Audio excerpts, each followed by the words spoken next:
Hi, it's Claire at Dee Dee's Den. Just here with you this evening just to show you a quick little make-up of a bag. Little tiny bag, just for you to be able to put a couple of tea lights in, or maybe a couple of Ferrero Rochers, just to give somebody as a little gift. All we're going to use is the Stampin' Up board, the envelope punch board, and a piece of 6x6 inch sweet Soiree Speciality Designer Series paper. It's double-sided, as you can see. I think we can just get that. There's a little bit of a foiling going on in there, and I thought I'd just show you how to do. What we start off with is a 1.5, line it up at the 1.5 inch mark, punch and score all the way.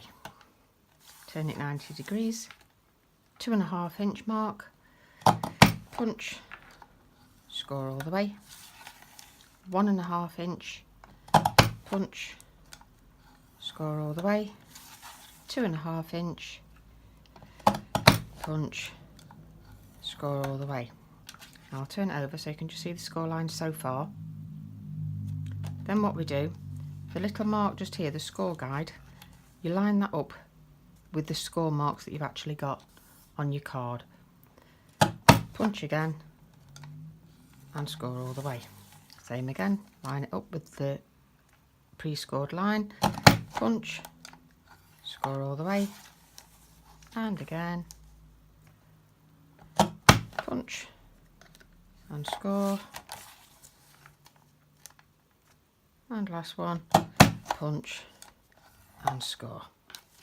So we should have 2 score lines, 2 punch holes on each side, and you can just see that way. Move the board out of the way, get rid of the little bits, and then we need a quick pair of scissors. If you get the widest point, you see you've got your slimmer one and your wide one. It's the wide one we want. Cut down to the first score line that's crossing. Turn it round. Same again. First score line that's crossing. Get all these nicely folded in.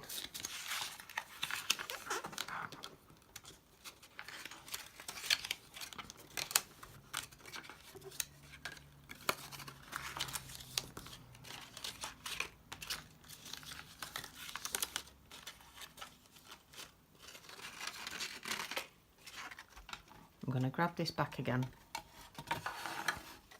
because I forgot to tell you to round the edges. Slot it in using the back of your board, and you'll get nicely neat round edges instead of spiky ones.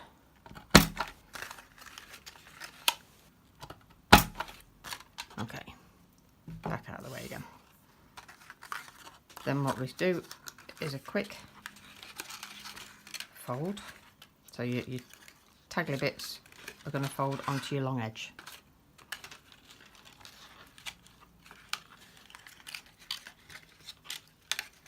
These will be glued. Fold these ones down for extra effect, so as you've got your contrast. And there we have a little bag. What I'm going to do, as I've not actually got my designer kit as yet, there's a quick bit of glue, one that I happen to have in my stash.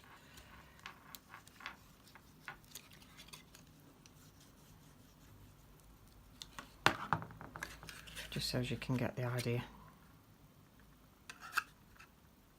Wet glue obviously takes a little bit longer to bind, unfortunately.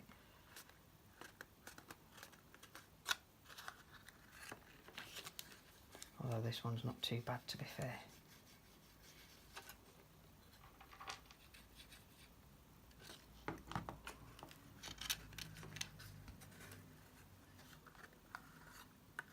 I do have a habit, if I'm using wet glue and I'm doing something like this, of using extra long paper clips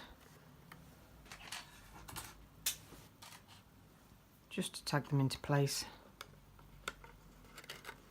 Rather just get that bite just to hold them in place for a second or two. Obviously if you're using the fast fuse or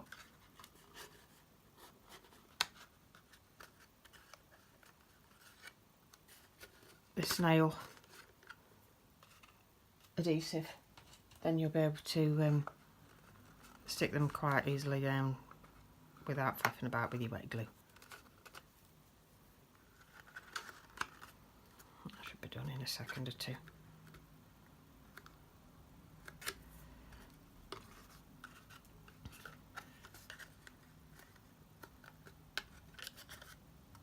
So there you go.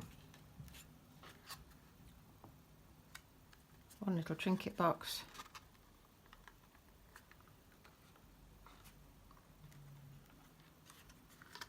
As you can see, we've either got the flap that we can take it that way, or if you wanted it nice and neat and you want all the outside to be exactly the same, then tuck it in, stick down on the inside, whichever look you actually prefer. Quite often I do mine on the inside, but it does depend on which paper you've got, which one you're fancying, how you feel on the day. There we go. I'm going to take those out. Obviously put in whatever you would like to put in. Cadbury's cream egg, why not? In terms of fastening, I happen to have a nice little dinky stapler and moustache. However, punch holes just here and on the opposite side of the flap could quite easily have a little handle with just do a quick one just off screen a second, won't be a minute, just so as I can show you.